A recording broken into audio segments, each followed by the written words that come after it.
honor, dickhead.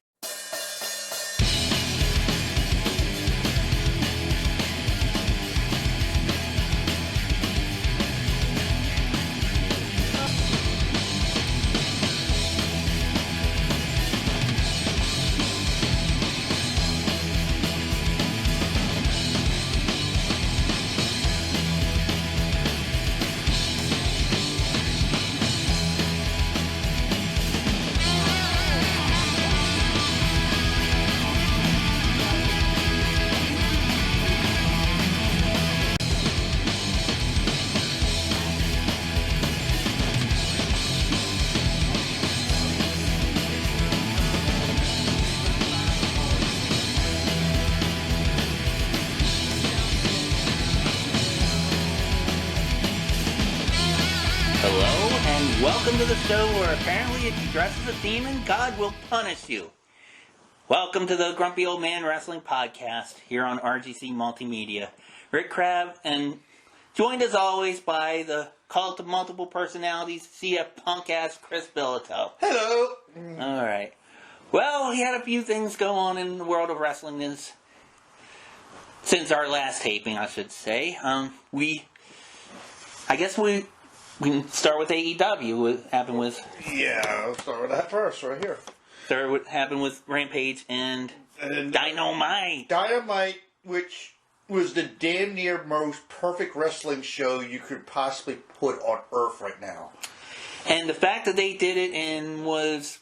Vince's backyard. Vince's backyard, although it was a venue he never worked at, but he's stupid for not doing it because it looked perfectly set up, even though it's... They sold it out for a non-sports other than tennis venue. Right. 20,105 or some shit like that? Something like that. Yeah. And we're going to get to the very first match, which surprised the hell out of me that this was the first match, but... And it was a 5-star match. Right. I hate to bite off a little bit of Meltzer, but I agree with him about this. We saw stuff from Kenny Omega, I haven't seen from New Japan. Okay, Chris, can I get my sixth word in at least, please? Jeez Whiz, you're like Trump in a presidential debate. Good Lord. Okay. Yes, it was the match between Kenny Omega and Bryan Danielson. And, yeah, rave reviews all around, including, oddly enough, from Mr. Jim Cornette. And, I thought I'm going to look outside to see if it's raining pudding. Well, I agreed with him, especially on one point. Now, Chris... shortly after watching AEW, I watched Kenny Omega, and I've heard so many people rave about Kenny Omega, how he was the best wrestler in the world, he was this, he was that. Best spout machine. You should have seen him against Jericho as a cleaner and all this other stuff. Okada. And then I seen him on AEW, and I just saw some dude with, he's cross-eyed like Hacksaw Jim Duggan. He does these finger pointings like Hulk Hogan. And I thought, okay, he's athletic, but he's a fucking idiot. Why is he considered to be the best wrestler in the world? Well, and people told me, again, it's like, well, you should have seen him in New Japan against Jericho and Okada and all this stuff. And this match, the few matches that I have seen of that, reminded me a lot of this match. Yes. Mainly because, and I think a lot of it had to do with his dance partner, Bryan Danielson. Basically, he cut the minimum elite stupid bullshit. You didn't have Cutler or Nakamaka. You didn't have... I was just waiting for Gallows and Anderson or the Young Bucks to come. Well, that's what Cornette said in his review. He said they cut the bullshit out. Right. And he made a point about why don't they do time announcements in buildings anymore. I said, well, NWA was for a while, was the only ones that did it for a while. And a lot of companies stopped, and he didn't know that. I think Roberts was doing time announcements. Right. Yeah. Well, they did like 2 minutes going by in the match, but I remember like old NWA's like, Yeah. Well, Bob, not Ortiz, who was the ring announcer? Not just one announcer, but I remember like Steamboat and Flair, they would actually count down when it'd be the last few seconds. Yeah. And they were like, he was saying, well, why didn't they do that? Because they figured the fans would know. And people were booing, but I think he made too much of a big deal about that. I think they were just booing because they liked the match and they wanted it to continue. 5 more minutes. Right. And we have heard, especially in our favorite bingo hall in Philadelphia. We've heard that a bunch of times. Many times, yes. But I've heard it in MCW here. Yeah. So I mean, yeah, it was a great match. It was hard hitting, and it was a lot of, I mean, there was some high flying, but for the most part, it was chain wrestling, and it had that big fight feel. It looked like a main event, could have been a main event for boxing or MMA. You know, the way it was built up, the way the crowd was reacting. Yep.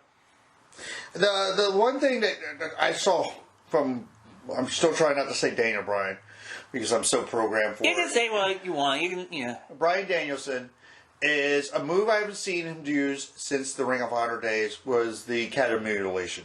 Right. He never did it in WWE. I don't think Vince would let him do it. And watching him do it, I was like, wow, and I'm seeing, this is American Dragon. Yeah. This is American Dragon you saw. It wouldn't surprise me if Vince didn't allow him to do it, mainly because of probably a lot of the other older wrestlers were kind of complaining about it. They thought it wouldn't be safe, you know. But whatever. Like I said, I liked everything about it. I mean, it was idiot proof. Mm-hmm. It was idiot proof. I mean, I do like Omega. I'm not fawning over him like fucking Meltzer is. Right. But I do like Omega, and he's a good heel champion. He's a good heel If he does matches champion. like this, yeah, I mean, he has kind of the arrogance that you would need for a lot of heel champions, okay? And he does have the athletic ability, but, I mean, just a lot of his, I mean, I don't know, I don't think he's the best promo, but I don't know, something about Canadian wrestlers for some reason, for the most part, aren't. Bret Hart was a horrible promo. Jericho's probably the only good one. But Bret Hart was about as dry as, like, you know... Like Lance Storm? Yeah. Lance Storm, Benoit. Bret Hart's great to watch in the ring. He's not... I wasn't a fan of his mic work, to be honest. We'll talk about Bret Hart in a little bit. Yeah. Because a video I saw earlier. Like I said, he's probably the best Canadian out there right now. Next to Jericho. Who is? Oh. Omega. Oh, well, I mean, you ask PWI, he's the best of anyone from any country right now. It's going back to the 500 real quick. Congratulations to Baltimore's own Rich Swann for making the top 10. And, Chris, I think I asked you about it when we had John here for the Dark Side of the Ring. You really think, I mean, I don't know. I think that's way too high for him. Even though I know he used to be Impact Champion, but he wasn't at the time of the listing unless... Yeah. He's put in the work. Yeah. He's put in the work. But 8th in the world. 10th. 10th in the... Okay, still 10th in the world. No offense. I mean, he's a local guy and all, but... Please. I mean, they're... Over Jay White. Over Ospreay. Right. Yeah. That's what got me. Yeah, well, yeah. Over SpongeBob Hardcore. I mean, come on, man. You know? We'll talk about him in a bit, yeah. Oh, yeah. Okay. Afterwards was the Punk promo, and I love what he said. He says, I wouldn't be like the guy that tried to follow that. Yeah. That was smart for him to start that at the beginning. But, I mean, yeah, he was... By the way, the reason we're saying "oh God" is we're watching Raw on mute as we're recording this. And Reggie just came out, and it's probably, it's about the first time I've watched Raw since NFL football started. And did you notice the little poke in the eye Punk did when he said pro wrestling returns after a long time to New York City? Oh, he said that in his very first promo. I mean, it's a running joke with him now. But, because, like I said, they went into Vince's backyard and beat him up and took lunch money again. Yeah.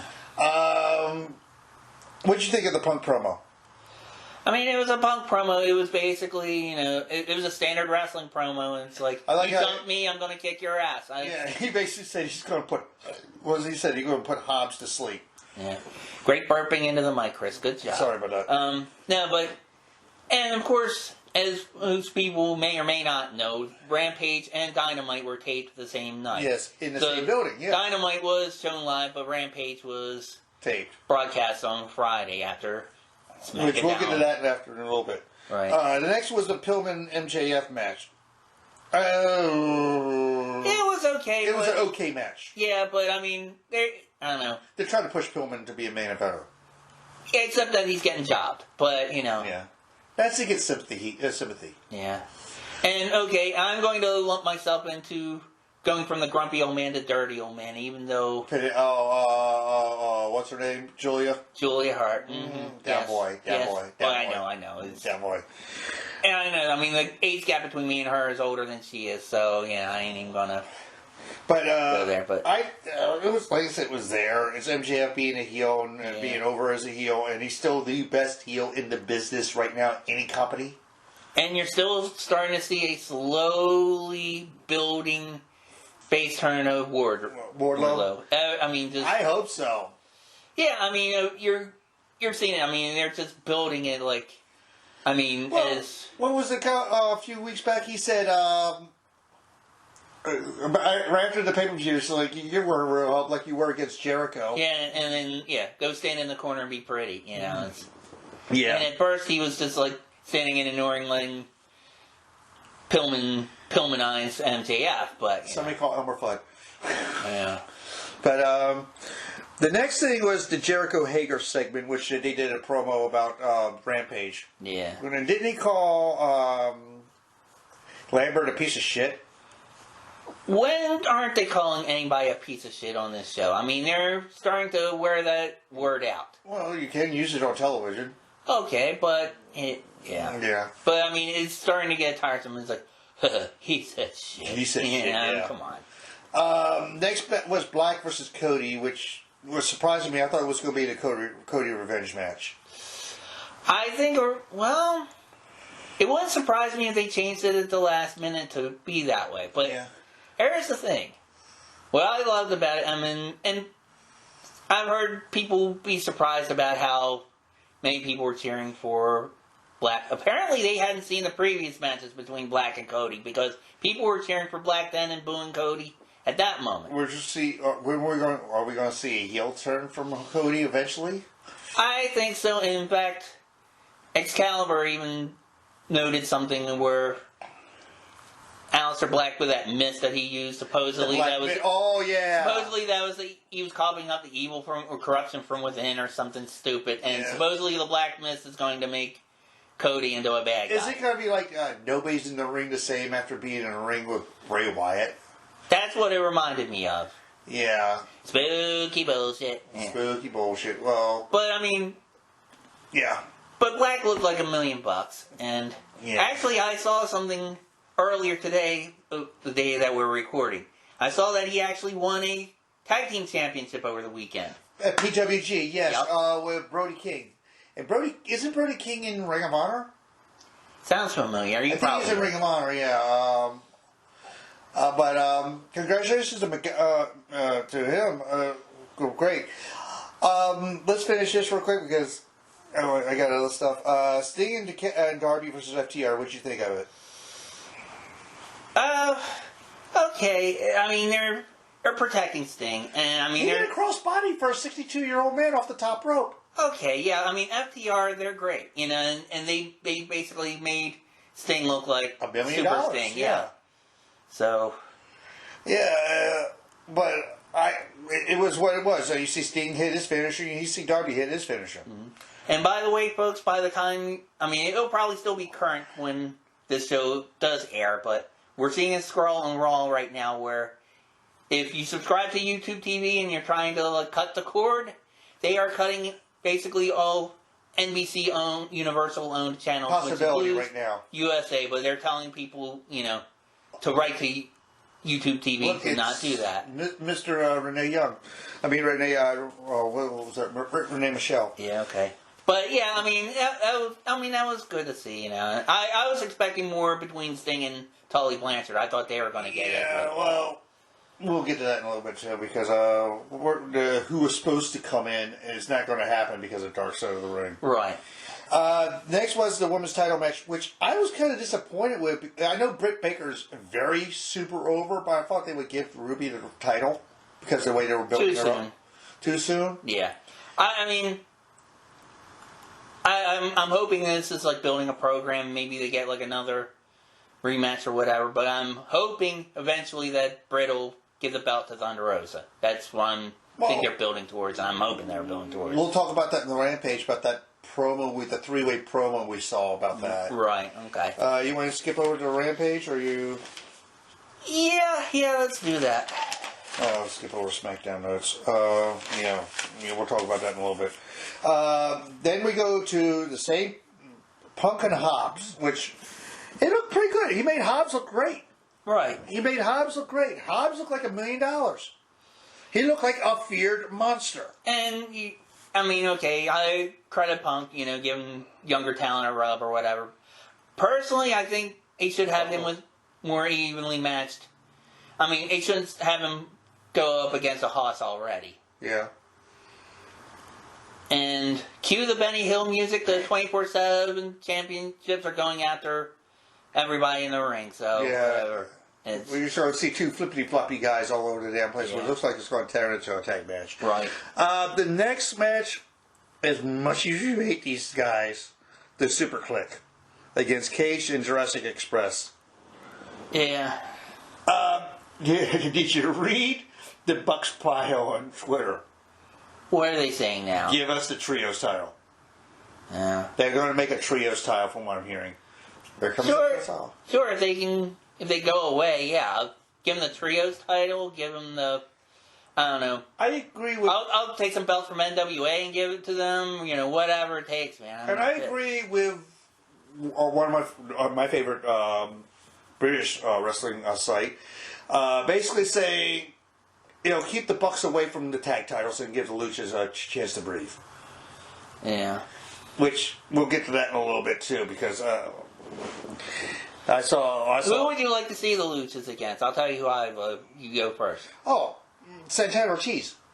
All right, that's a good choice. Santana Ortiz, because... it seems like they're building towards that. I was going to say I'd like to see them against FTR, but... Because, like you said, I'm still the Impact guy. I watched both the Luchas and LAX go at it, and they were fantastic 5-star matches. And you're going to see it here. Mm-hmm. I would love them come in as LAX. Oh, because Conan's been in and out of that company. Yeah. And Conan is LAX. Mm-hmm. Next, were you surprised about the result with the Bucks and Cole winning? Yeah. No? I'm tired of the kiss. I'm tired of them kissing Cole's cheek. Yeah. And that's why they're doing it. They're just doing things annoying. Oh, no. Going back to Ruby and Britt, we didn't talk about this in the last show, dude. The Britt and Ruby promo face-off before their title match. What did you think of it? Oh, that was hilarious. You're just another chick banging the guy in the back. Right. I was like, oh, that's smart. And quit lying to the fans and yourself, Ruby. You weren't running away from anything. You were fired. So. Yeah, I like that. Shots fired, yeah.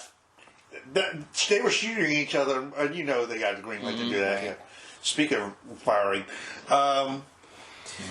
The next one was the Jericho Hager. Jaeger. I wish I was. Yeah, did you have some Jaeger before the recording, Chris? Yeah. Against the men of, what they call themselves, Men of the Year. Paige and Sky. Yeah. And who was the MMA guys that came in? Junior Dos Santos, Andrei Arlovsky, and the guy with the name I can't pronounce. Yeah. Who and I forget the and who the chick was, and she. Paige Van Zandt. Yeah. They're all good MMA fighters. I've seen them before, but I did not like the ending of that, where he basically made Jericho look like a punk. Yeah. Paige Van Zandt, she's a good fighter and all, and supposedly he was being held back while she punched, but she was basically giving Riho little punches to the stomach, and he was acting like it was, it was Rocky Balboa breaking a rack of ribs. Come on. Run. No, like I said, after that was a Hardy. What was Anna? Was it? Yeah. No. Before that, it was a Hardy faction versus Lucha and LAX. I'll still call him LAX because that's all I know him as. And what do you think of the dead president's face paint? Oh, I like it. Well, I liked when they came out dressed as the. Well, you know what they were dressed as when they came, right? What? Well, I forgot. You remind me. They were dressed as the Furies from the Warriors. Oh yeah, they even mentioned it on the show. Yeah. Yeah, it's been a while since I watched the Warriors. We'll talk about that in a little bit too because of the hair versus hair coming up. No, it's not the hair versus hair. It's a who cares versus who cares. Yeah. What did you think of the Hardy faction versus Lucha's LAX? No, it was a good match. I mean, Lucha's hit every spot. I mean, oh yeah. Again, you're seeing the build up between the LAX and Lucha's. Oh, speaking of hitting and not hitting on spots, I want to go back real quick to what happened with Cody and Malachi. Yeah, I mean, you had the tomfoolery on Brandy being channeling. She got in the ring and flipped on the curb. Channeling her inner Lucille Ball. Cody, I want to be part of the show, and then you had Arn Anderson. Oh yeah. First he goes to the wrong side of the apron, then he falls off the apron, and then he does the spot that he's supposed to, which is, Cody bumping into him. Part of that heel turn where he's going to turn on Arn? That and the fact that if you notice Cody's facial expressions, he acted like when the fans were cheering Black's every move, he was acting like, he gave this look, it's like, how dare you? How dare you take a shit in the middle of my reality show? That's what it looked like, but okay. Well, we'll talk about that in a little bit. Anyway, back to Rampage. So after that was Anna Jay and Penelope Ford, which it's standard. Bring out the brass knucks fuckery. Yeah, well, I was thinking a different kind of fuckery there, but good. Thank you, Mr. Cameraman. That's all I gotta say. Tay Conti's the best looking one of the bunch, I think. You know what? It's close ABC there, I'll be honest with you. Even the bunny. I've talked... Oh, the bunny. I love the bunny. Okay, I've talked to her when she was cherry... I still remember talking to her when she was cherry bomb in CCW, and she was healing a broken collarbone. She broke her collarbone, I think it's either in CCW or in Shimmer. And she was out for a year. Yeah, she was out for a year, and she is legit married to the Blade. Blade and the Butcher. And is Penelope legit married to... Yes. Okay. I remember seeing the picture. He did propose to her on a beach. Okay. And we'll get to a proposal later that I saw just passed. Okay. Something that will surprise you. Okay. Okay. Oh, I'm thinking of something else. Okay, you thought it was a standard female match? It was standard. It was pretty good. I actually enjoyed it. Then the lights out match, which you gotta giggle out of. Yeah, you gotta giggle. Are you becoming slowly a more Suzuki fan? I've never disliked them. I just thought, I don't know. I'm not an overall fan of strong style. I just think it's like, okay, it's no talent to just stand and take forearms to the head, and not to let somebody hit you and not defend yourself. I mean, if that's the case, a lot of my first fights in grade and high school were Japanese strong style, okay? Yeah. But Suzuki's a badass, and Archer's a badass. A legit badass. Because Suzuki has done MMA. And the whole thing it was like this whole thing with taping Moxley's hand behind his back. It killed the crowd, I thought. You think so? It sounded like it was, like the crowd, the energy dipped, and it was kind of like dread. It kind of reminded me of like late NWO when people were like, "Oh God, again." But then, because then they were hoping Eddie Kingston would make a comeback. He tried to for a little bit, and they cheered, and he knocked him down. But then the big pop came when Homicide, New York's own Homicide, Nelson showed up. Yes. And from what I heard, I think he trained Anna Jay. Or he trained somebody in that roster now. He trained a couple of girls. But Homicide's one of my favorites. He's been always one of my favorites. He's going back to Ring of Honor. Alright. Yeah.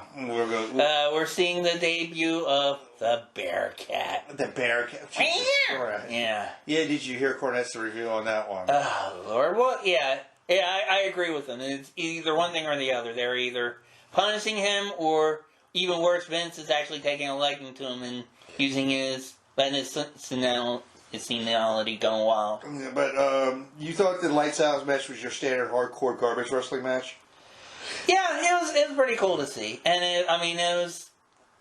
it it was a good, basically, way to end that show so they can have the good guys, Did you hear send about everybody home what happy. AEW got a little bit of heat from TNT about? What this time? They didn't mind the pizza cutter. They didn't mind the light tubes from Nick Gage. They didn't mind this and this and this. When Jericho lit up a cigarette and smoked, you don't smoke on television. Oh, for fuck's sake. TNT got on their shit about it. TNT is owned by the same corporate assholes that own CNN, which is a bunch of whiny pussies anyway. But anyway. That's all of them. But, is that like a jackhammer? Keith Lee's finisher against... Yeah. Ex-Azawa. Yeah.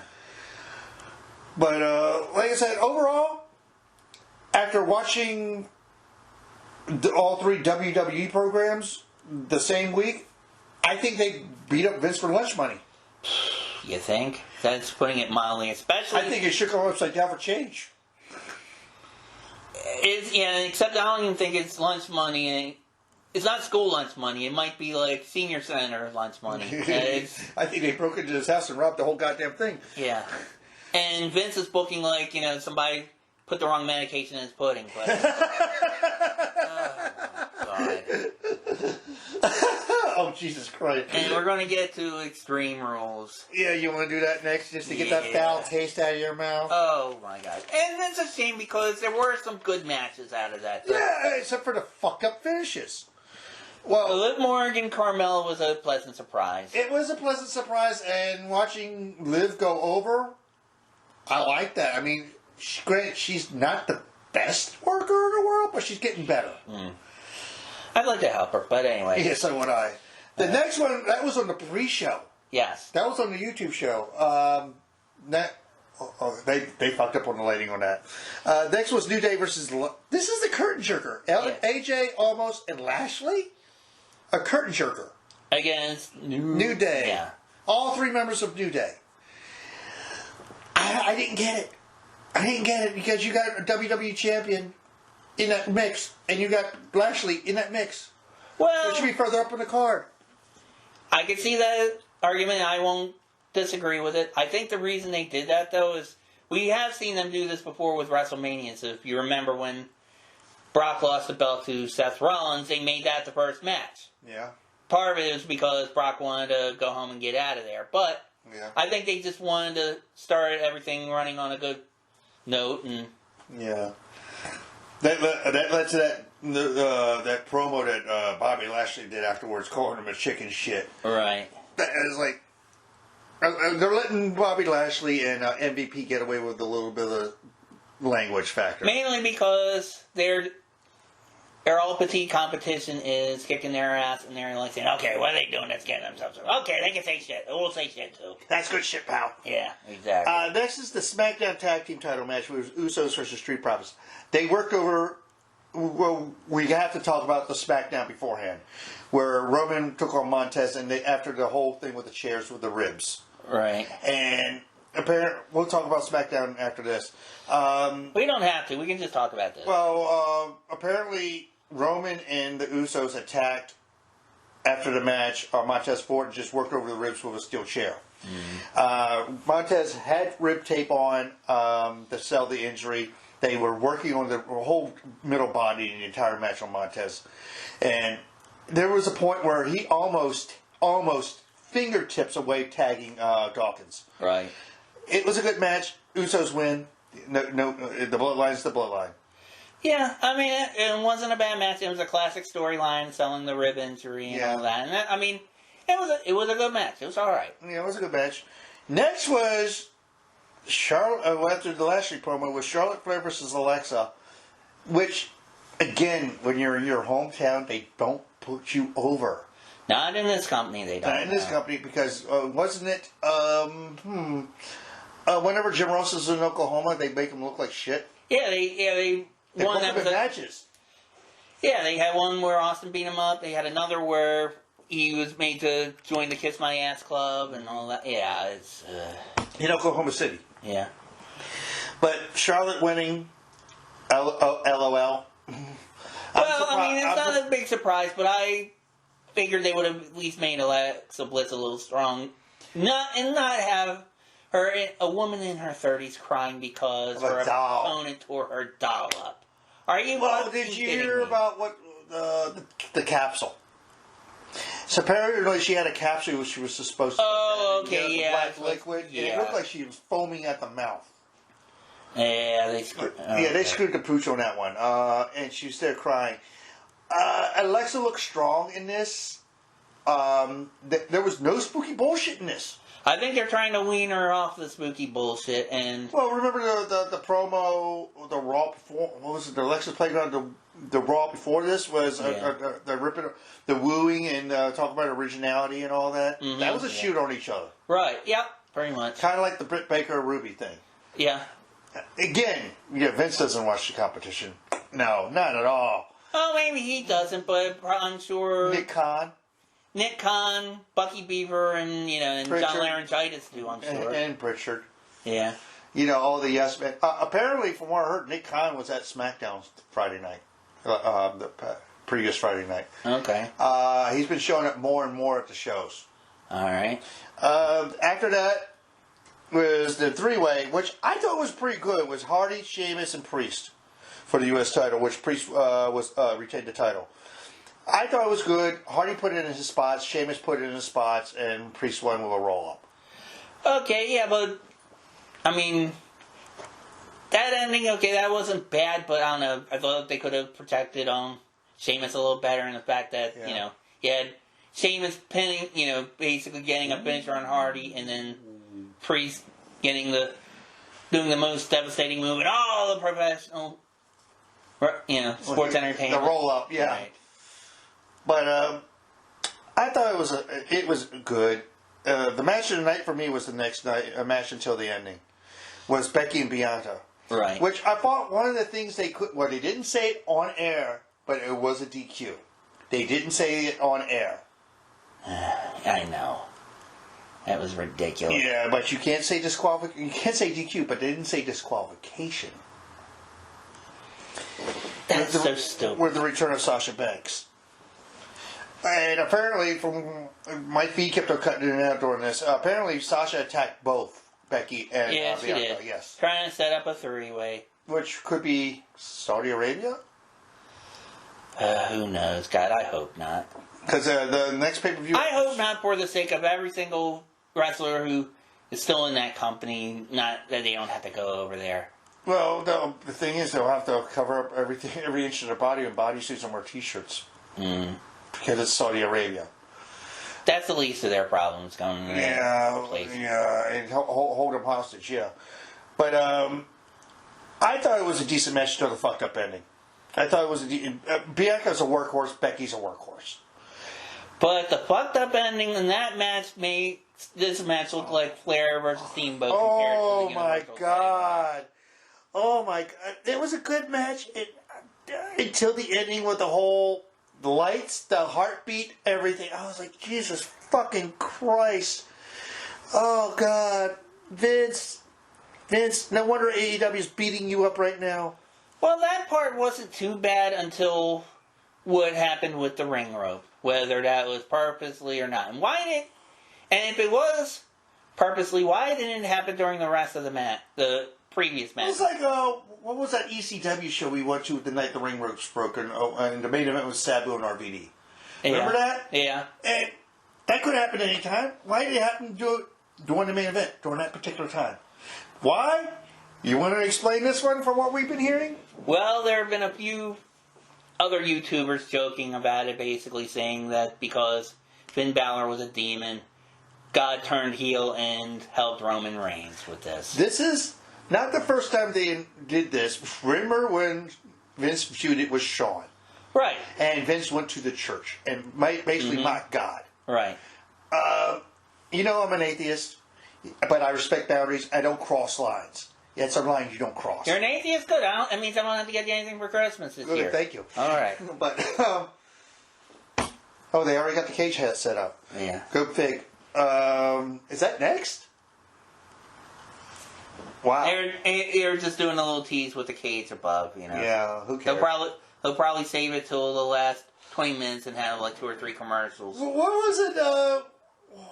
A few years back when Seth Rollins almost got impaled by one of those things when it was lowering. Yeah. Yeah, I'm surprised they haven't had any accidents with that. You know. Give it time. Right. But and what did I write underneath Demon? The spooky bullshit. Yeah, it was spooky bullshit. He saved the spooky. I didn't like the body fluctuations with the heartbeat. Right. He basically did a Bray Wyatt. Right. And he even had the red lighting like Bray Wyatt. Didn't Bray take to Twitter about it? Yeah. Bray. A hell in the cell. Yeah. And we'll get to that in a little bit too, because of what about the Stone Cold sessions. But after 2 fantastic AEW shows, you put on this. Yeah. You put on this, and you put it on. Well, it's a semi-watchable Raw right now. I need sunglasses. Yeah. I need sunglasses.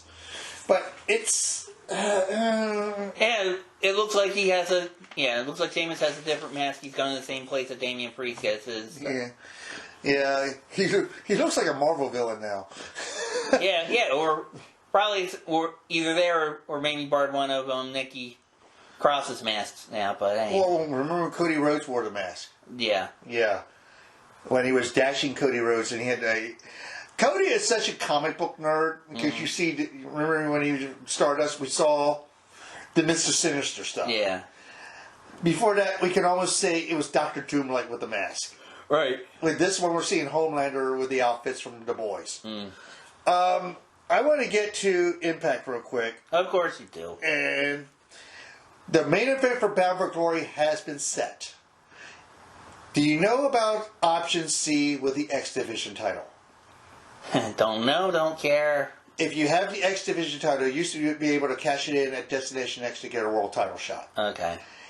He cashed it in. He is getting a world title shot against Christian Cage. So you got Canadian versus Canadian at Bound for Glory. Okay. I'm looking forward to this match. Josh Alexander, they're pushing to the moon right now, and he's a great worker. Okay. He's a good, solid guy. Then you had Rich Swann and Willie Mack, and now they're calling Brian Myers' faction the Learning Tree. And you know who's part of that faction? Zicky Dice. Okay. They toned down Zicky Dice. Yeah, they probably needed to. Yeah, they toned down Zicky Dice. One of the first match on there, and I can't pronounce this guy's name. He's the Bullet Club, the big giant guy. He Thomas, just call him Thomas Brother. Thomas Brother against David Finlay, where Finlay won. Okay. But afterwards, more Bullet Club members showed up, naming El Fantasma. Oh, great! More T-shirts. More T-shirts, because Chris Bays now has a Finesse shirt out now. Okay. Then you had Sue Young, more spooky bullshit segments with Kimberly and Brandy Lauren, who are now forming a faction. Looks like they're going to go after Decay, probably, for the tag titles. Then Rohit Raju in an intergender match against Chelsea Green. What's your feeling about intergender matches?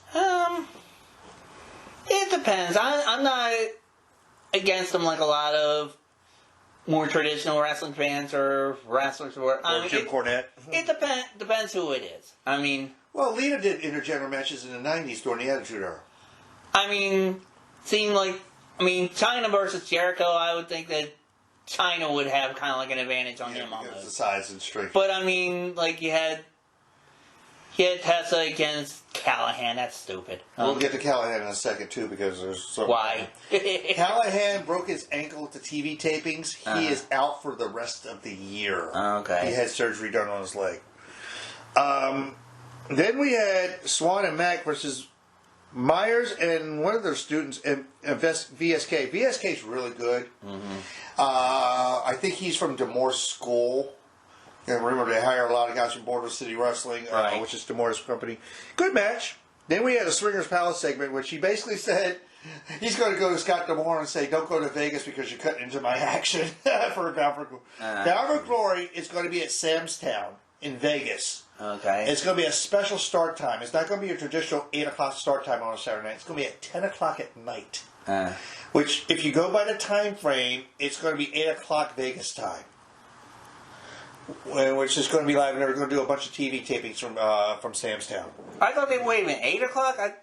Are they Mountain or are they Pacific? I thought they were... I think they're Mountain. So it'd be 10 here, 9 Central, 8 Mountain. Okay. It'll be 8 o'clock their time, yeah. And from what I'm understanding, you're going to have multiple people from multiple companies coming in. New Japan, AEW, you name it's coming in, other than what we're seeing now. Right.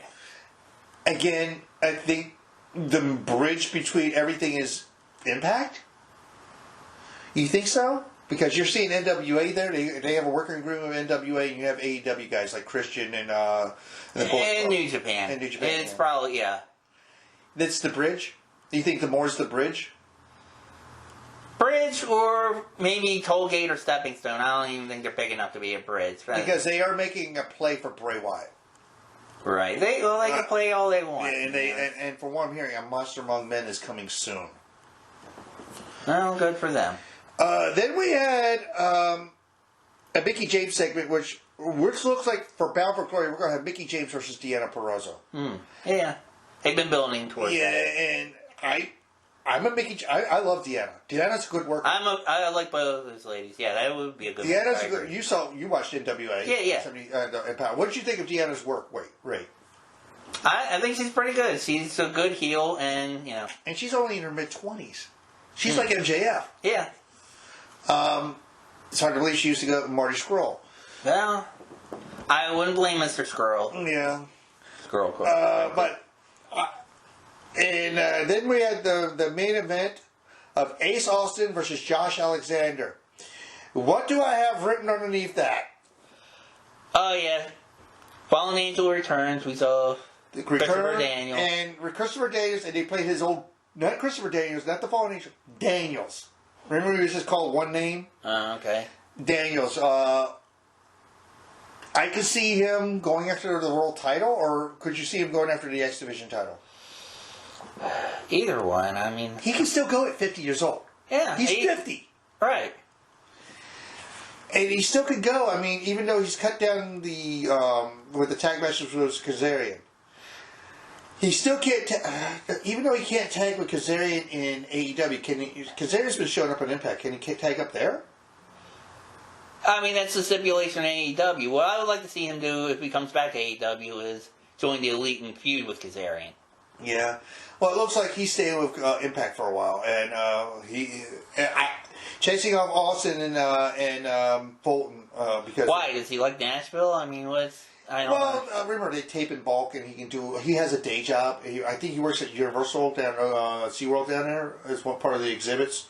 Well, I mean, AEW is now doing their YouTube shows in Universal now. Didn't they just tape a bunch down there?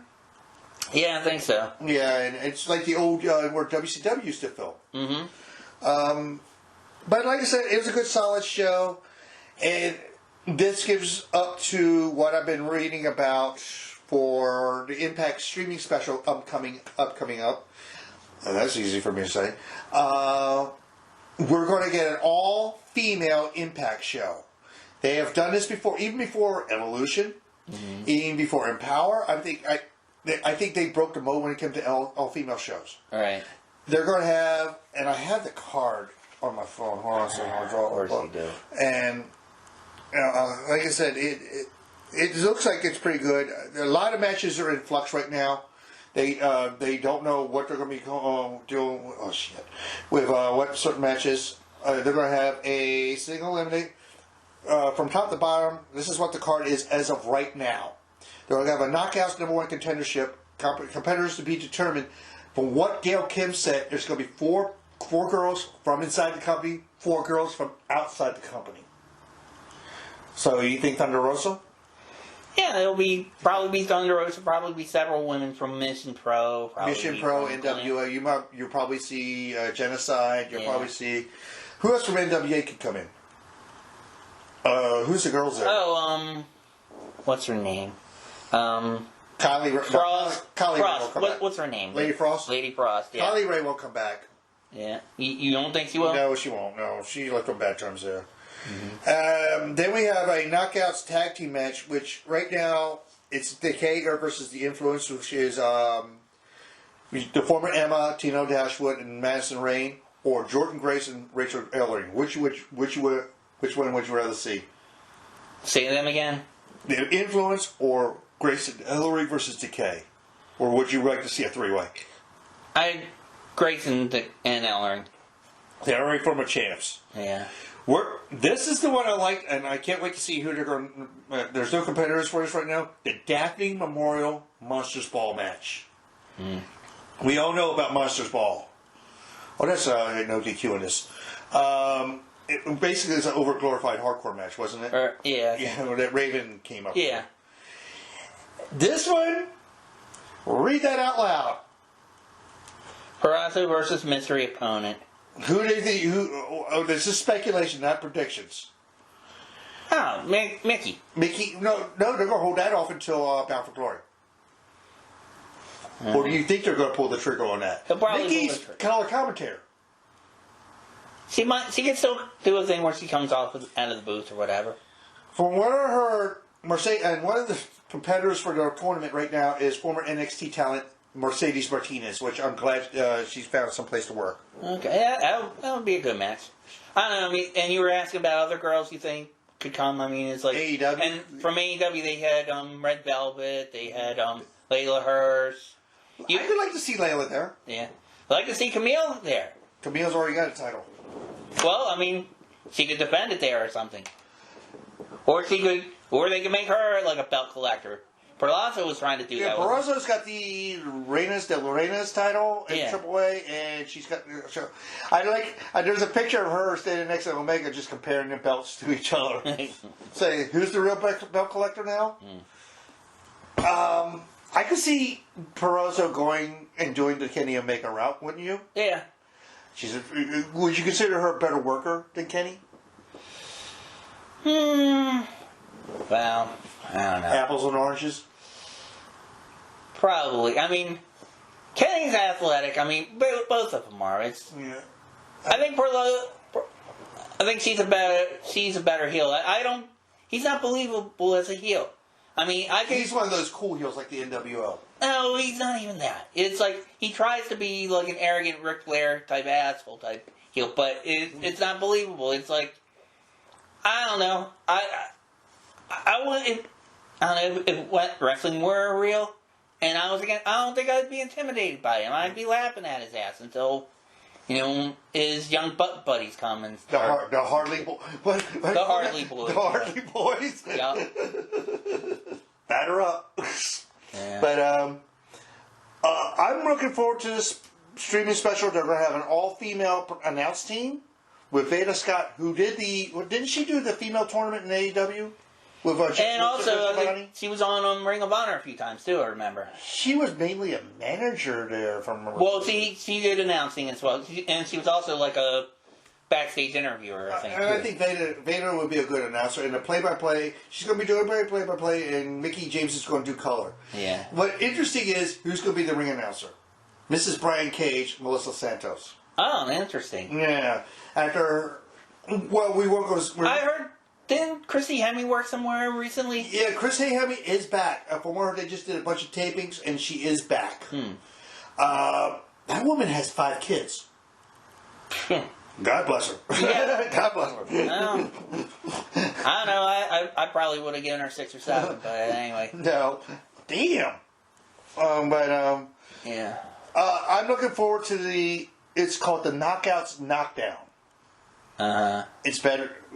I could have thought of a better title, wouldn't you? Well, it's Impact, so you gotta have a learning curve with them. So yeah. Well, it's better in Power and what was the WWE female one? Wasn't it Revolution or Evolution? Evolution. Evolution, yeah. Oh, going to do a Evolution. Revolution was the band in Lance Outlink Secret Champ. Yeah, oh, damn, really? Damn. Yeah, that's a pull. Yeah, yeah. Get off my lawn, yeah. Get off my lawn, but Impact was better than WWE. And these are the That's not saying much. We said this on another show, and I forgot what show I heard this. Either it was Cornette. It was Cornette about the whole Adam Cole thing. Brian Last asked him, "Where would you want to go nowadays? You got more options out there. Would you want to go to finishing school or hang with your buddies?" Well, obviously it's AEW, mainly because they are more in touch with the indies now, and WWE wants to basically grow their own crops. Well, yeah, we'll talk about NXT in a bit. Oh God, dude. I found out something today from our favorite British guy about Rick Steiner's son. I found out it's not heat from Vince on the Steiners. It's Scott Steiner. Well, yeah, there's heat there, but they said the real reason they're not calling him Steiner is because they want to protect their own trademarks. Well, they don't want him being able to use something Steiner in AEW. Kind of like what they did with Joe Henning. Right. With Curse Axel. And what was his Michael McGillicuddy bullshit? And what was Shaul Guerrero's name? Wasn't it Raquel Diaz or some shit? Rachel Diaz? I guess. Who cares? It was Eddie Guerrero's daughter. Alright, whatever. But like I said, you want to get to NXT? I got notes. No, I didn't make notes. That's right. I didn't make notes during that. It's not really. We talked about it last time. How do you like the lighting scheme? The lighting itself in the arena is okay. It looked like a dance club. It had a dance club feel. Well, I mean, it made the wrestlers pop out a little bit. That I didn't have a problem with. Again, like I said last time, it's not meant for us. Okay? It's not meant for... I don't even think it's meant for any adult wrestling fans. It's meant for the 18 to 49 demographic and unfortunately the trend in music is hip-hop, urban. They wanted to make it like, I don't know, like NBA jams. I want to say Wrestling Society X? Almost? No, because Wrestling Society X was basically cashing in on the Japanese deathmatch stuff. We'll get to that in a little bit too. I don't like... Do you know who that kid Von Wagner is? That they pushed to the main event at the first show? Yeah, Jim Cornette revealed him. He's a distant cousin of... That is the son of Wayne... composer Wagner who did Daniel Bryan's theme, but not that is son of Wayne the Train Bloom. Oh, yeah, that's right. We said that last time. Yeah, from the Beverly Brothers and the Destruction Crew. So, and he looks just like his dad. All right. But he's another one. They changed his name. They're not going to mention Bloom. Well, to be fair, though, I mean, Wayne Bloom wasn't a big name as Rick or Scott Steiner, though. I mean... Yeah, and, they were AWA champions, but they were the last... Weren't they the last AWA tag champs? If they weren't the last, they were among them, yeah. Yeah. I think that's when Zbyszko was world champ. Yep. And it's hard to say this, or Larry Zbyszko was your last AWA world champ. I wasn't a big fan of them or the Beverly Brothers. Yeah. They were heel teams anyway, either way, but yeah, they were kind of boring. I don't know. Well, you remember who their manager was with AWA? Who was Johnny Valiant. Oh, okay. And they went from Johnny Valiant to Bobby Heenan. Do you think they traded up? Oh, most definitely. Because Valiant was a good talker. Yeah. But Heenan was a class to himself. Especially when he talked about the humanoids. Oh, yeah. They're pushing him. They're pushing Steiner's son to the moon. A bunch of new... I mean, they just debuted a slew of new, big, meaty men.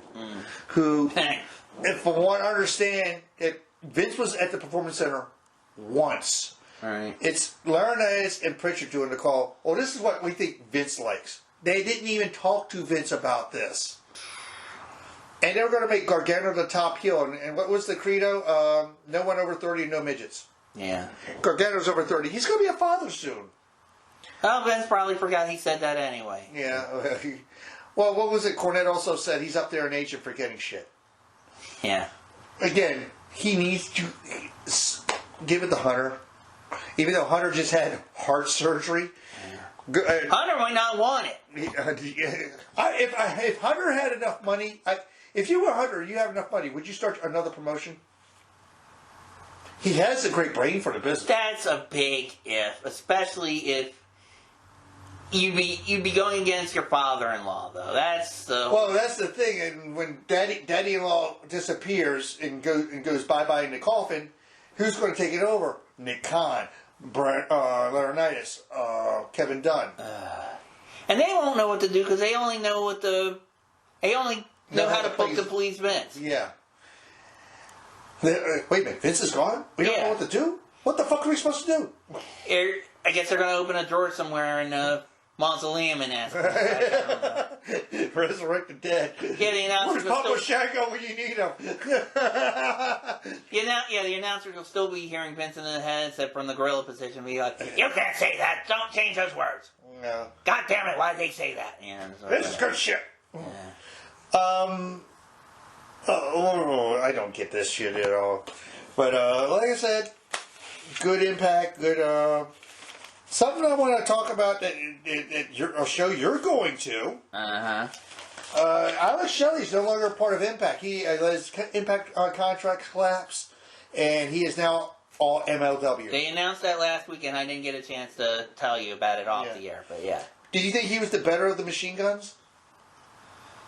I don't remember. Him or Saban? Yeah.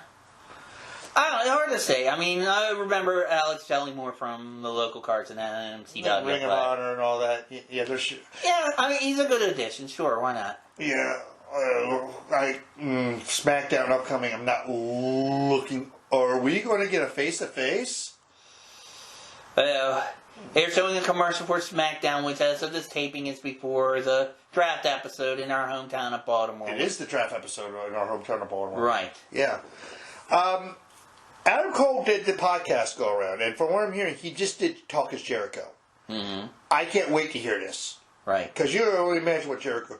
Well, I think he was also with Renee. Yeah, he did oral sessions with Renee Burkett. Yeah. And they did put the show on YouTube, and I browsed through it, and she's talking to people inside the WWE. She talked to E after winning the title. Yeah. Talked to Sami Zayn.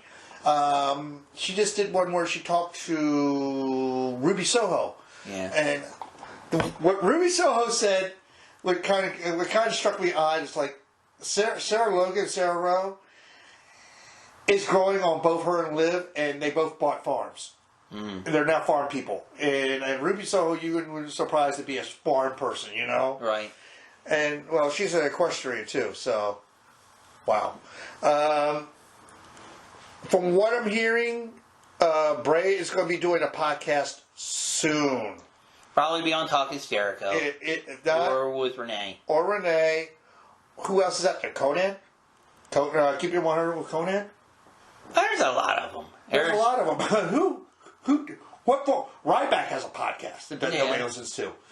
Who else out there has... Who Hannibal. Van Vliet. Yeah. Van Vliet. That would be a great... That would be a toot. Alicia Toot has hers. Well, she's been busy wrestling somebody who was supposedly killed on MLW recently. There's rumors going... I saw the headline. There's rumors about her going to NXT. Oh. A toot. Oh, I hope not. Who you want to see bald? De La Renta or a toot?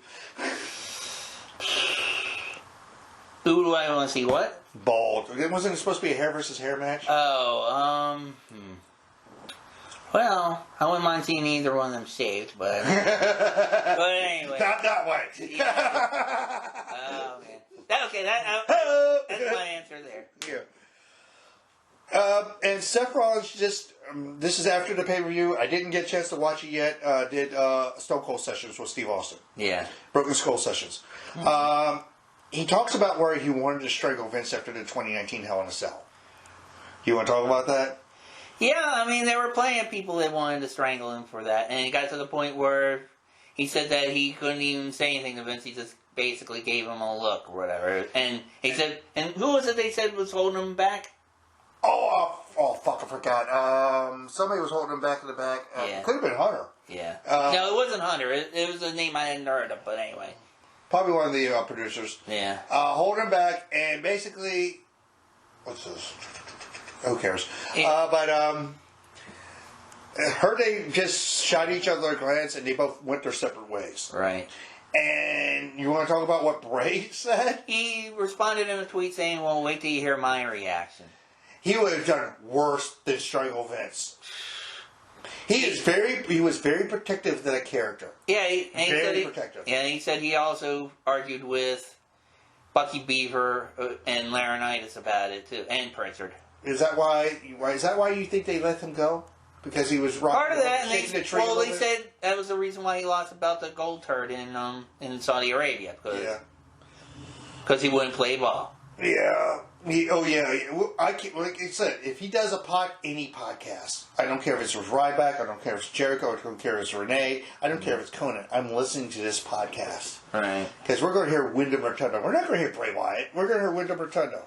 I'm curious what he's going to be allowed to do in AEW or Impact or wherever he goes. Mm-hmm. Because, I mean, they have the copyright on the Mask and the Fiend and all that. So he's a very creative man, and all that came out of his head, so I could imagine him creating something else. Do you think it'll be another version of the Fiend, or do you think it'll be more like Swamp Ass? I like Swamp Ass. You like the Fiend, but I don't like Swamp Ass. Yeah. I thought the creepy Manson family, Duck Dynasty thing worked. Yeah. A lot of people liked it, but I think the reason I was turned off by it is because, it was like John Cena foiled him at every turn, it seemed like. Oh, that was Cena with the golden shovel. Right. Even AJ Styles made fun of that during the Cena AJ feud. Right. But I can't. Wherever Bray winds up, they're going to be blessed. Because especially if he's part of the creator. Okay.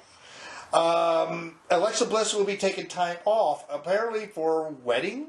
Right. Maybe she's engaged to be married, so I'm thinking maybe she's going to take time off for the wedding. The pay-per-view is maybe the last, or even the Raw we're watching right now, even as we're taping, could be her last appearance. Yeah. They're saying months, so I'm thinking maybe she'll return at Rumble. Yeah, maybe. I say Rumble. Okay. And that'd be the big pop for the crowd. Right. And, would you see her back as creepy Alexa or the bitchy Alexa? The bitchy Alexa. I even liked it when Charlotte said that. I want the Alexa that was a pain in the ass. Right. Yeah. Anything new from the NWA? Not a whole lot. Just that Trevor Murdoch's basically saying he's going to take all comers. He's waiting. Looks like maybe the Pope might be challenging him. Maybe Tyrus? Tyrus is a possibility. Well, Tyrus, he's got to do the Lucky 7, right? Yeah, he's got to do the Lucky 7. But let's see. Who was... Oh, Jack Stain is also talking about maybe going after Trevor Murdoch, but he's right now feuding with Crimson, so... Other than that, you're not really seeing a whole lot. Well, Judeus is... Well, he's going after the Pope, but he was also going after... Our favorite Catholic. Tyrus too. No, Tyrus too. Tyrus too. From what I understand, the upcoming match for our upcoming NWA Power is going to be him and James Storm. Right. Which I like James Storm. Yeah. They were building that up. That's true. Forget it. Are they letting Mitchell be the promo king that he is? So far, yeah. Nice X Factor. They haven't had him on, but when they have had him on, yes, I would say so. Like I said, when I had him on an old show I was on, he was a great interviewer. Mitchell, if you're listening, please, we want you back. Yeah. Mitchell. Well, we want you for the first time. You went to Chris's other show, but previous show. Yeah, but that only do once a year. But anyway. Yeah. But like I said, if you're listening, and I know I've sent you links to this show, please come. All right. Well, we'd love to have you as a guest. You were a great interview. Please come. But. How's the product after this tournament thing they had? It was good. I know you didn't like the format because it seemed a lot like the 80s, like the AWA teams thing. But what I liked about it though was they basically made it the winning team. Basically, everybody in there had their own money at the bank. Oh, okay. That's So who was in the woman in the winning team? The woman. Let's see. I think was that Velvet? Velvet was like one of the coaches. Okay. It was. I'm trying to think who it was. I think it might have been. I think it was Genocide. Wasn't Genocide. Yeah, it was Genocide. Trevor Murdoch. Carino's son and somebody else. How is Carino's son there? He's okay. He's not like his dad? Promo-wise, he's a lot like his dad. Okay. Which I think is actually one thing, I mean, he's trying to be a heel, and I think it's low-hanging fruit, but I think it works for him. He's basically acting entitled. He said, you know who my father was? He's a legend. Basically. Now, speaking of father and son, I didn't know if they had the match yet. There was an indie out there somewhere that was supposed to have Steve versus Kobe. And I will try to find that match. Okay. Because I'm very curious about this match. Steve versus Cody Rhodes? Kobe Carino, father versus son. Oh, father versus son. Yeah. Okay, interesting. Okay. That's interesting, right? Yeah. Because Steve's pretty much retired. He's working at NXT. He's one of the backstage producers. Right, because I was going to say the last time I saw him in the ring for anything was Ring of Honor, right? Yeah. He's part of Scum, wasn't he? Right, yeah. He was part of Scum. We're evil. Oh, yeah, I remember that, yeah. The Kevin Owens story that's been circulating around lately, that he's the latest one that hasn't resigned. Yeah. He's been putting pictures on Instagram of the location of Mount Rushmore. Where is his faction called in PWG? We said this a few times, yeah. Chris. He's going to try and join his buddies. You know that. All right. That roster's going to be so bloated, they don't know who to do. They're bloated now. Right. Oh, look, it's the guy from Mad Max. Yeah. That or the Basement of Pulp Fiction. One. Yeah. What I want to touch on is at a GCW show just recently, Jimmy Jacobs. You remember Lacey from Ring of Honor? Yeah. He finally proposed to Lacey in the ring at a GCW show just recently, and they are getting married. Congratulations to both. Okay. Because I didn't think those two were a couple. Oh. I always thought Jimmy swung the other way. So yeah. maybe. Well, we weren't invited, so I guess that's why. Invited. But yeah. But congratulations. Lacey is helping behind the scenes with Shimmer for him here right now. Mm-hmm. She's one of the backstage bookers. She's part of the booking community of Shimmer. Now, here's your thing. If we ever could make it out to, Berwyn? Yeah. Would you like to go to a Shimmer taping? Sure. Well, if WrestleMania weekend ever came around near the Baltimore area like it did in Jersey, right? Would you rather go to WrestleCon in Jersey? Yeah. They would have Shimmer shows there. Oh, yeah. They'll have probably NWA will probably be there, probably Impact or all kinds. GCW, Gorilla, Gorilla, and all that. Every indie you could think of is going to be there. Yeah. But it's better than Access. I've been saying this. It's better than Access. It's better than the main card of Mania, which you have to. And plus, you could probably see like 5 of those indie shows for the price of 1 ticket for. Well, what was it? What was one of the promotions they're called? $5 Wrestling. God. They had a guy there named Freight Train. Right.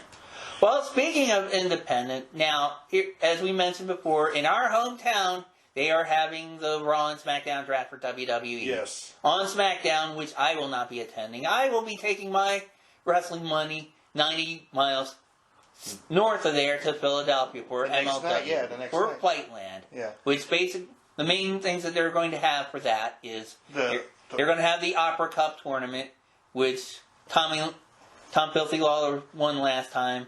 Alex Shelley, as you mentioned earlier, he'll be participating in that. Bobby Fish will be in that as well. There's a few names that they're waiting to announce. They'll probably announce on Wednesday. Isn't Jacob Fatu defending against... I'm getting to that. Okay. Thank you, President Trump. Please Sorry. Stop interrupting me. Okay.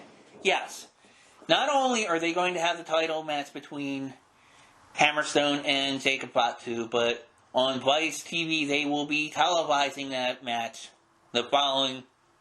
Ooh, yes. Really? So October 2nd is when they're actually having the card in Philadelphia, and the following Wednesday they're going to show that on Vice. I might have to actually start watching. Actually, I take it back. It's the following Thursday. I apologize. But Wednesdays, they're starting to have have Alpha on YouTube every Wednesday nights now.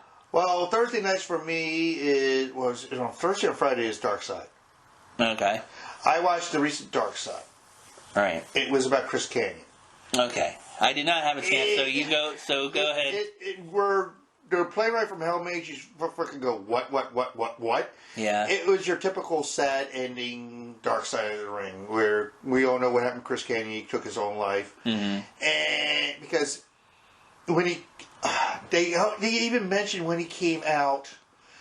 Remember when he came out of the box dressed as Boy George with The Undertaker? Yeah. Mm-hmm. That was, I think they were making fun of him for coming out. Right. This is not the same year Orlando Jordan was there coming out. You had Fred Drosser, who came out not too long ago. Mm-hmm. One of the Acclaim just came out. Pat Patterson's been widely known. Right. But they didn't do anything to Pat Patterson. No. Ever. Because that was the most guarded secret in wrestling. I also had Sonya Deville. She came out. Sonya Deville. Yeah, you got that. Tegan Knox came out. Mercedes Martinez. So it's out there. I mean, what they did to him after he came out and he came back to the WWE was a crime.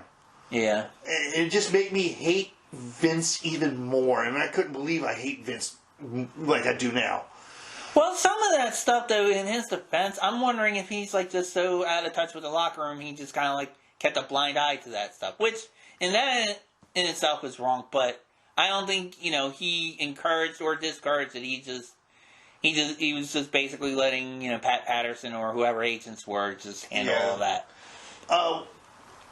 They talked to the Bucks because the Bucks, a lot of moves the Bucks use, Kane was using in the 90s. Don't blame that poor man. Oh, no, what was it about Cornette said about Kenny Omega? Brian Last said about Kenny Omega, and Cornette says he could get the cure of cancer. You'll thank the patient. Right, exactly. I heard that and laughed my ass off. But they showed a lot of the old Kenny matches from the 90s, even when he was Mortis. And a lot of the time they talked to Mitchell. Right. And it looks like he spent most of his time, even in WWE, with Mitchell. He kept to the point where he even kept calling him Dorn, like in Van Dorn. I don't remember Mitchell in WWE. Was he in the WECW or no? But him and Mitchell were very tight, close, and he was the only one who knew before he came out. Because apparently they were moving his shit around during the invasion angle. Either that or it was in WCW, and a bunch of gay porn came out of a box, and Mitchell said it was a rib. Okay. It was a rib. It was a rib. It was a rib. It was a rib. Yeah. Like I said, they talked to the Bucks. They talked to who did they talk to? They talked to the Bucks. They talked to Mitchell. I can't remember who they talked to. Well, let me ask you this: there is anticipation of there being even more backlash about Ric Flair with the Howard Stern thing. I don't know. You used to listen to Stern a lot, right?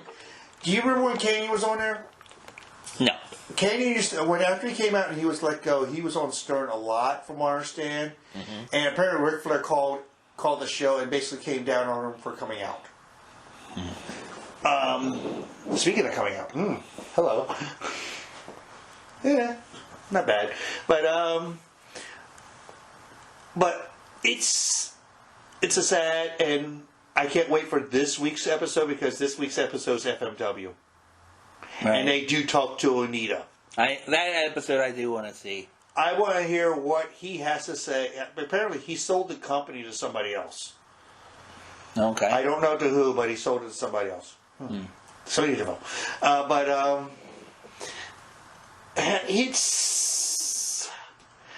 It was another sad episode of another sad, and more heat on Ric Flair. Right. And oh god damn. So we go from a double whammy of Doudrop doing jumping jacks to Riddle on the scooter. Bro. Who says bro more? Him or fucking Russo? Yeah. But Dark Side was pretty good. I can't wait for the Dark Side coming up. I can't wait for the draft to come up. I'm actually... I forgot that was there in since. Wait a minute, that was a Cleveland hat, wasn't it? That could be. Yeah, they're in Cincinnati. I don't know how close they are to each other. What are you looking forward to? Are you looking forward to the upcoming Dynamite in Brody Lee's hometown, which you know they're going to do something to honor him? Right. And you wanted to talk about Owen Hart. Oh, yes. Well, a couple things with Owen Hart. Apparently, AEW had been working for a year to strike a deal with the Owen Hart Foundation. They're a charitable organization that Martha Hart started up, and it sounds like a good deal. And then also that Owen Hart is slated to be in the upcoming AEW video game. If you watch the Dark Side of the Ring about Owen, you know Owen's widow and his kids can't stand Vince. They hate Vince. They blame Vince on the whole thing. Of course. This is why they went to AEW, and that's why you'll probably see Brett come back on AEW. Remember, he was the one who presented the world title to Jericho. Right. Yes, I will be seeing this, but it's I don't know. I honestly don't know. What kind of tournaments are going to be? Is it going to be like a King of the Ring style? I think so. Yes, it would be some kind of cup. He was a king of. He was almost like a Crockett Cup, but for singles wrestlers instead of tag teams. Yeah, and they'll probably give it to somebody from Canada. Yeah, maybe just to give it to somebody from probably Jericho. Well, interesting you mentioned that. He said part of the main reason Jericho was the one that had spearheading that. He was the one pushing forward. Isn't he close to the Hart family? Wasn't he trained in the dungeon? Well, he wrestled in Calgary, so yeah. Yeah, I think he was trained in the dungeon. Yeah, and he said he was a huge. He said basically, he even said it. I saw on Facebook, I believe. He was saying that he did it because he's a huge fan of Owen Hart, and he just wanted to bring that to AEW. So. Going back to Ric Flair, I saw a video of this on Facebook before I came here. Somebody brought up an old video of Ric Flair on TSN. Promoting his book. And he talked about Brett. And he said Brett should have moved on since WCW. When Owen Hart died, he made it about Brett. Yeah. Okay. Because, about the tribute match between him and Benoit, he made it almost all about Brett. Well, apparently, he might not be the only person who feels that way. Cornette alluded to it that supposedly Owen's widow, Martha, she's mad at Brett, and that's probably why. Well, because he started to do business with Vince again, I think. He got in the Hall of Fame with, isn't he two-timer Hall of Fame? He's with the Hart Foundation by himself, right? I think so. Yeah, he's one of the few. Now, going back to Flair, do you think they're going to... I know during the Hogan thing, they were talking about taking away his Hall of Fame ring. Right. Do you think they'll try to do that with Flair? No, I think they'll do everything else. They'll just keep him off the website and keep him off the records. And well, you should notice they take him out of the intro for all. Yeah, and probably all this stuff on the network too. So it's just what the. But we're going. I'm surprised they haven't taken Charlotte's last name off already.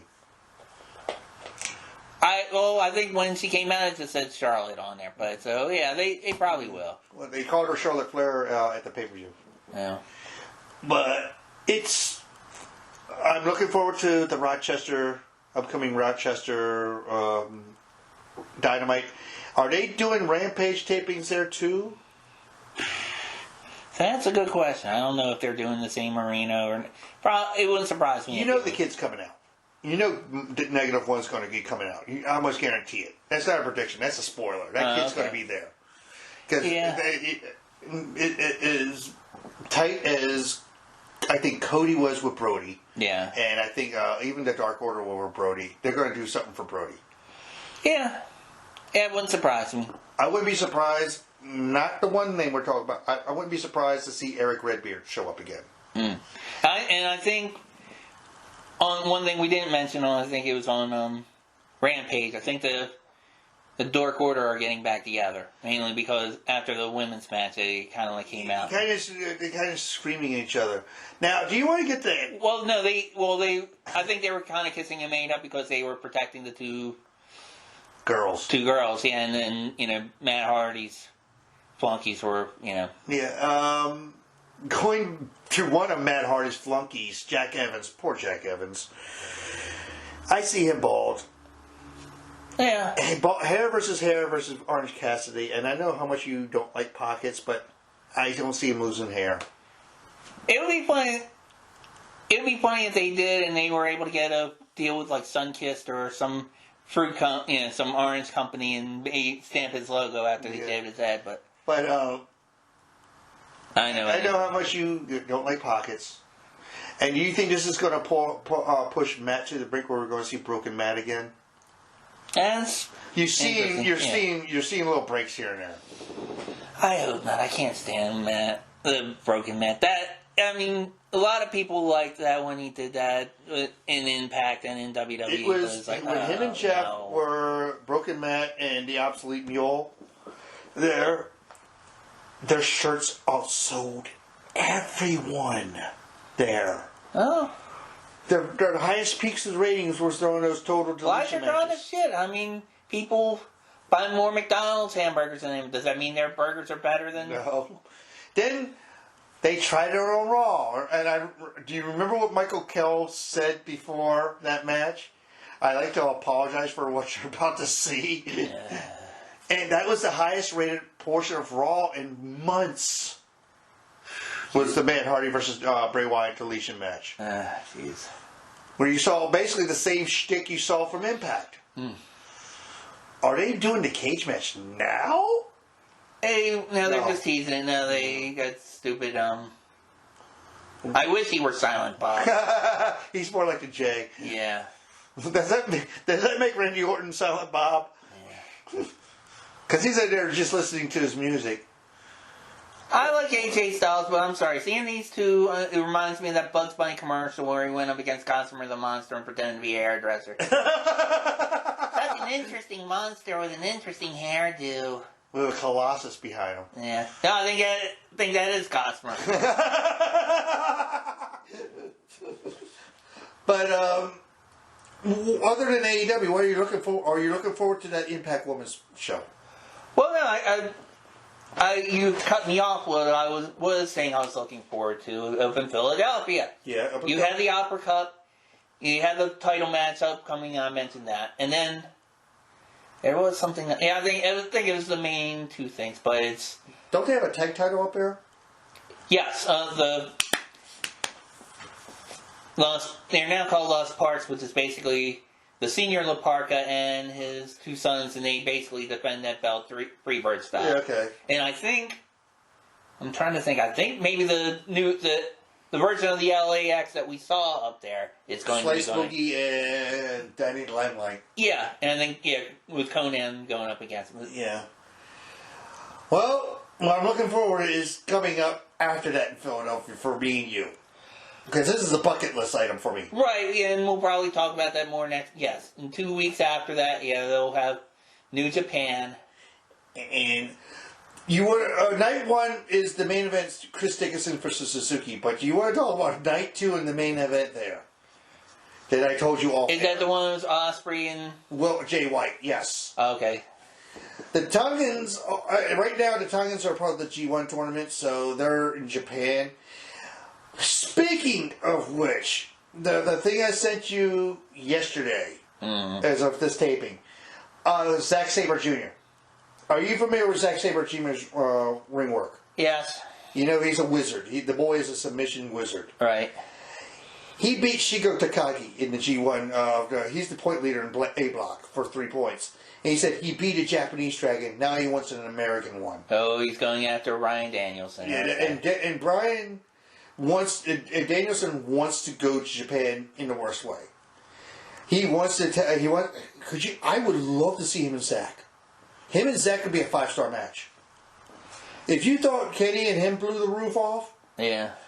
If the G1 usually lasts a month and a half, and plus you got to work wait Right. 2 weeks and all that shit. How would you like to see that at the Tokyo Dome? For Kingdom, for the biggest show of the year. That will put asses in seats. Yeah. Even though they're limiting seats right now. Right, they had to get the COVID restrictions out of the way. Right now, there's still, I think they had another Corrigan Hall show, and they had to limit it to like maybe 25% capacity. Mm. But, which reminds me of this draft that they're having here in Baltimore. Baltimore City, the city limits of Baltimore, Maryland, still has a mask mandate for all indoor buildings. So I'm wondering. I'll be watching just to see how many idiots are there not masking. Yeah. Well, we went to an event. Me and you went to an event a few weeks back, and how many times would we lose the mask?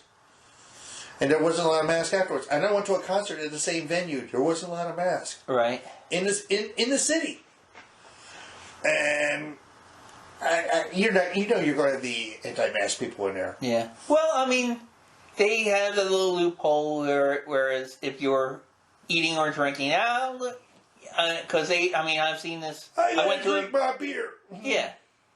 I saw this at a Baltimore Orioles game where supposedly if you went in the inner concourses, you could wear your mask. I mean, you have to wear your mask inside, or if it's in a closed-based play. Yeah. And it's like, if you ever notice for Baltimore Ravens, actually the coaches, they have to wear masks during the press conferences. But oh, yeah. Didn't Harbaugh wear his? Yep. Okay. Mm-hmm. But, and I've actually been in that press room, by the way. It's tiny, so I can tiny see little that. press room, Yeah. it's tight quartered, yeah. But, it's good. Where's the Raw going to be at? It's since SmackDown's here.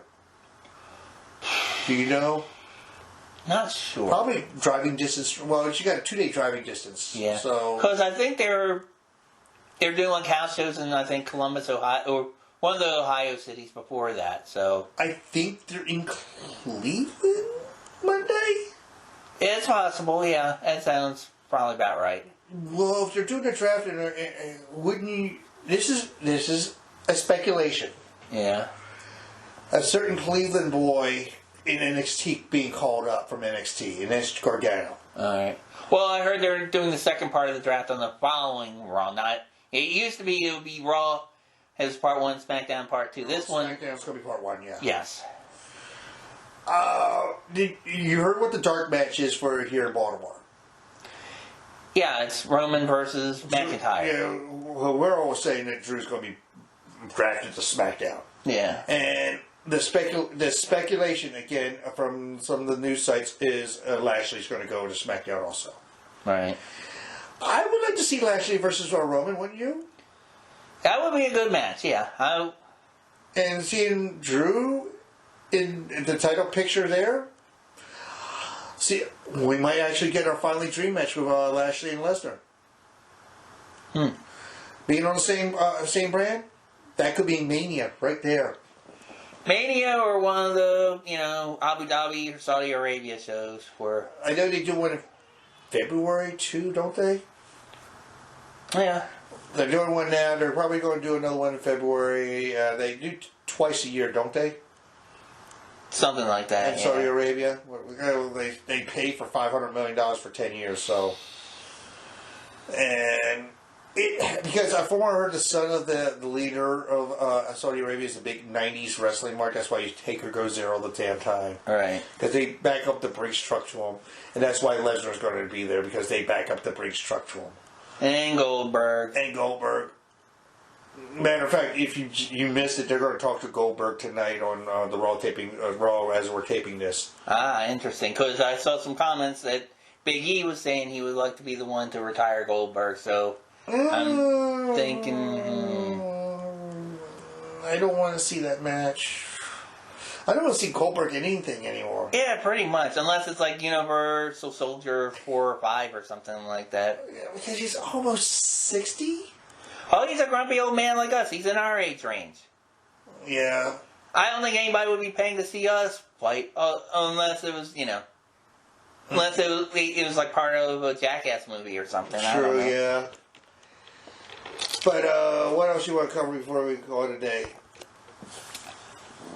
Pardon me, I think we covered quite a bit. Give your socials and nobody gives a shit before we go. Christopher James Filato on Facebook and at C Filato on Twitter. Alright, and keep following us on this channel. Like, subscribe, tell your friends, and have them tell 2 friends, and so on and so on and so on. Yes, and like the commercial says. Alright, and we'll talk to you next time. See ya!